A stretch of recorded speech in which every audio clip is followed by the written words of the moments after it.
Hey there YouTube, just a quick video of my new Astro City. So it's not properly shown what it looks like.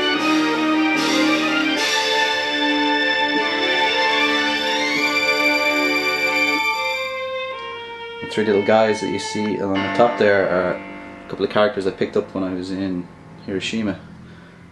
Cool little samurai dudes.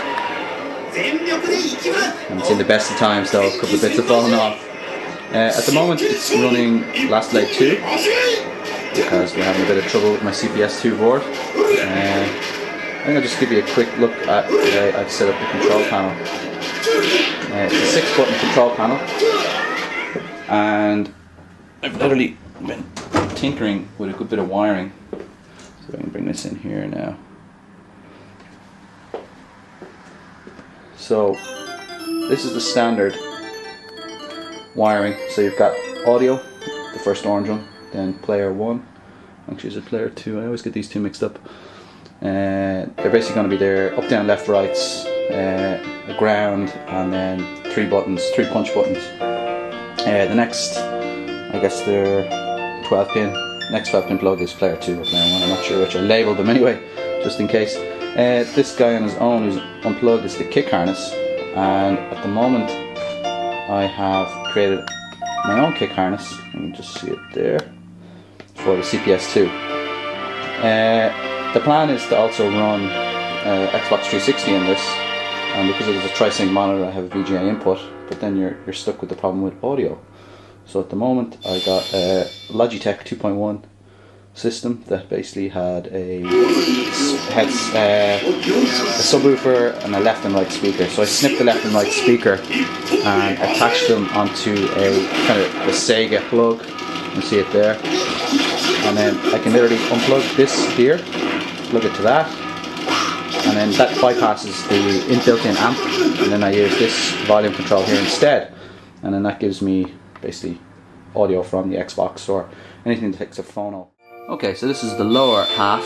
Basically you've got your coin slot, put your yens in the top of the board, and then if you've got a dodgy coin it's going to fall out there. Got your bin for all your coins where you're going to end up, millions of euro of course. And then this is the main board. I attached a little Domo-kun I picked up on my trip. You see him? So just don't lose the bloody key. The only one I have. So let's open this up.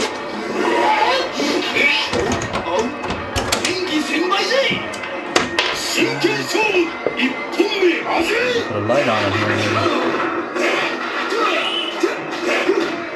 Yeah, so this is my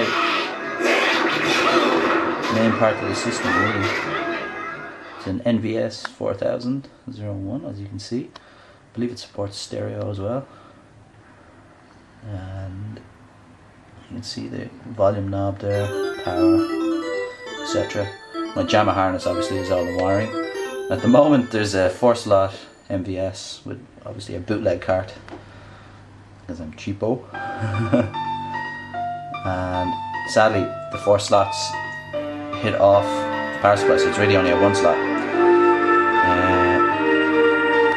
Over here, I get the key.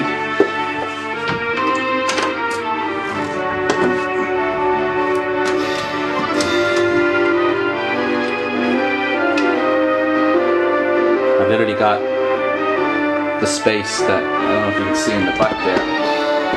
Literally dumped everything for the moment. You can just see the top of the amp or the subwoofer. And then all my Xbox bits and bobs. So there's actually a power block in there for the Xbox 360. I've also got the other end of, so you can see what I did here.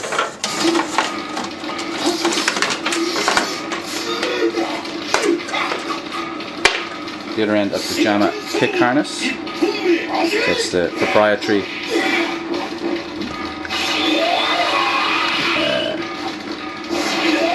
setup that Capcom use for the kicks. So it's literally light kick, heavy kick, medium kick, light kick, heavy kick, medium kick, player 2, and then the ground for each of them. So I've literally got that, so I just plug it straight in. What I didn't realise when I had done this originally was that my board the harness. I don't know if you can see it there.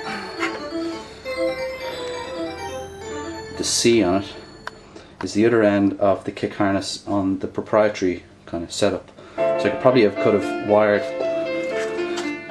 this guy, blurred out of it.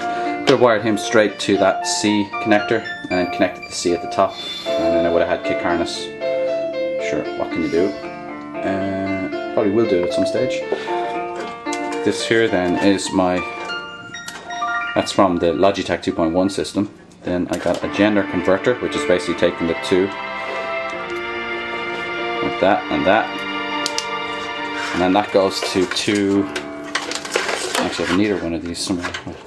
Goes to your RCAs for your audio on your Xbox. The Xbox power supply is in there. It's really too interesting to look at. Oh yeah. Coin neck. It's a setup for 100 yen and can be converted apparently to euros as well if I want to. I think we'll leave it at a yen for now. So that's him.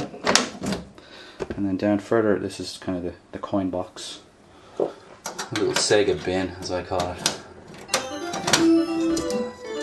And you can see there, my arcade has been used a few times. Coin meter. And then you get this little bin. At the moment I'm just storing a couple of bits and bobs. There's a neater RCA plug to phono, much shorter than the one I'm using. And a couple of Japanese yen there. Actually, sometimes these work, sometimes they don't. I haven't really adjusted it. Let's see. And they work. Fun for trying it out, but I have the board on free play at the moment. Up in here, it's basically where the VGA cable is.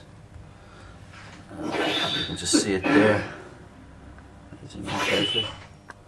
That's going into the board, into the chassis, and you can actually see the monitor input there. I've labelled it so I don't forget what all these things are. And when I want to use the Xbox, I disconnect that. There's yet another gender converter. And VGA into the Xbox, and away we go. It's annoying that the volume control is in here, so you really just have to set the volume and that's it.